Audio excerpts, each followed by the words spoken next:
देख रहे हैं रफ़ीक व्लॉग यूट्यूब ऑफिशियल चैनल। तो दोस्तों आज मैंने एक वाक़या पढ़ा है, तो मैं आप चाहता हूं कि आप दोस्तों के साथ वो वाक़या शेयर करूं।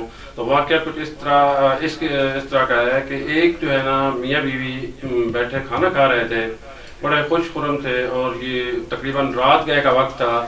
तो बाहर जो है ना एक भिखारी ने जो ना आवाज़ दी और उसने कहा कि मैं भूखा हूँ, अल्लाह के नाम पे मुझे कुछ खाना दे। तो वो शौहर बीवी को कहता है कि कोई नहीं, ये आप सारा खाना ले जाओ, आप उसको जाके दे आओ। तो वो बीवी खाना लेके जब पहुंचती है दरवाजे के ऊपर और उसको देती है, तो देने के बाद वो गिरती है और बेहोश हो जाती है। जो ही वो खामद आता है और उसको जो है ना संभालता है, संभाल के वो ले जाता है अंदर, जो है ना उसको बेड पे लेटाता है और उसको पानी वगैरह उसके मुंह पे मारता है और होश आता है। पूछता है कि क्या हुआ, कुछ उस भिखारी ने तो तुमने कुछ नहीं कहा, क्या वजह है, तुम क्यों बेहोश हो गई हो? तो उसने बड़े मतलब सर्द लहजे में सदमे से कहा कि जो है ना आपको नहीं पता कि वो जो भिखारी आया था वो कौन था? तो उसने कहा चलो आप मुझे बताएं कि वो कौन था। तो उसने कहा कि ये मेरा पहला खामन था जिसके साथ मैंने शादी की। ये अमीर तरीन आदमी था और इसके पास सारी जो है ना काफी दौलत थी और हम बड़ी खुश खुरम जिंदगी गुजार रहे थे। तो एक दिन ऐसे ही जैसे आज एक भिखारी आया, तो एक भिखारी जो है ना आया और उसने खैरात मांगी और ये गया उसके पास दरवाजे के ऊपर, बजाय उसको खैरात देता तो इसने उसको धक्के दिए और उसको गालियां दी और कहा कि ये कौन सा टाइम है, तुम जो है ना खैरात मांगने आ गए हो। सर्दी का मौसम था, सात रात थी, तो वो बेचारा जो है ना उसको इसने खैरात नहीं दी बल्कि धक्के देके निकाल दिया।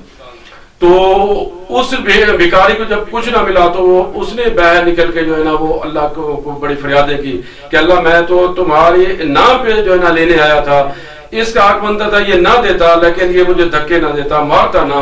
तो बहरहाल वो मेरे खामद ने उसको कुछ ना दिया, वो घर आ गया, हम लेट गए। कुछ दिनों के बाद जो है ना उसके ऊपर जो है ना बुरा वक्त आना शुरू हो गया और उसके जो है कारोबार में खसारा हुआ, कारोबार उसका खत्म हो गया। हम खाने पीने को भी तंग हो गए, हमारे पास खाने पीने को भी कुछ ना बचा। तो मैंने उसे तलाक ले ली और तलाक लेने के बाद जो है ना मैंने आपसे शादी कर ली, यहाँ आ गई। तो जब ये शोहर ने ये बातें सुनी तो उसने कहा इससे बड़ी दिलचस्प बात मैं ना आपको बताऊं। उसने कहा क्या? उसने कहा जो भिखारी उस दिन खैरात मांगने आया था वो मैं ही था। तो देखें इस वाक्य से आप ये देखें कि अल्लाह के नाम पे आप दें, आप कभी भी ना सोचें कि इसका हक बनता है नहीं बनता, आया ये सही सलामत है, इसको देना हमारा जायज है या नहीं है, ये आया हकदार है नहीं है, हम ये फैसला करने वाले नहीं है। क्या अल्लाह ताला ने कभी ये सोच के या देख के दिया है कि ये हकदार है या नहीं दिया? अल्लाह ताला ने जितना भी हमें दिया है यकीन माने हम इतने भी हकदार नहीं है।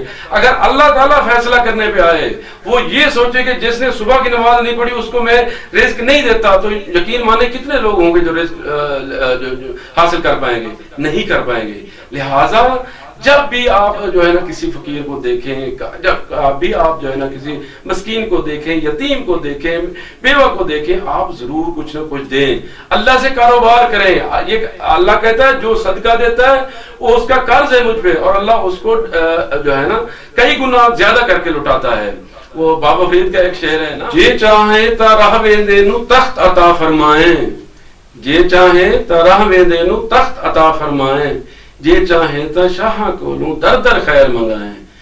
तो मेरे भाई वक्त बदलने का पता नहीं चलता, अल्लाह के नाम पे सदका दिया करें। सदका मुसीबतों को टालता है, सदका बलाओं को टालता है। लिहाजा आप हमेशा देने वाले बने, न के लेने वाले बने। तो लिहाजा इस वाक़े के साथ और इस शेर से यही होता है कि अल्लाह ताला जब देने पे आता है ना टाइम देता है ना वक्त देखता है। लिहाजा आप भी जब देने पे आए तो ना टाइम देखें ना वक्त देखें, ना ये देखें कि ये हकदार है नहीं है। बस आपने अल्लाह के नाम पे देना है, अल्लाह की रजा के लिए देना है, ना तो बंदे की शक्ल को देख के देना है, ना ही बंदे की रजा के लिए देना है। जब देना ही अल्लाह की रजा के लिए है तो लिहाजा ज्यादा से ज्यादा अल्लाह की रजा के लिए दिया करें ताकि आपको अल्लाह ज्यादा से ज्यादा उसके रिटर्न में दे। लिहाजा इस दुआ के साथ कि अपना ख्याल रखें, अपने घर वालों का, अपने दोस्तों का, अपने रिश्तेदारों का, और खुशियां बांटें क्योंकि खुशियां बांटने से बढ़ती हैं और जिंदगी देती नहीं लुटाती है और जिंदगी वही कुछ लुटाती है जो आप देते हैं। लिहाजा हमेशा अच्छा दें ताकि हमेशा अच्छा आपको मिले। वास्सलाम। ताज़ा तरीन अपलोड्स की नोटिफिकेशन हासिल करने के लिए हमारे चैनल को सब्सक्राइब करें और साथ में दिए गए घंटी के निशान को दबाना ना भूलें।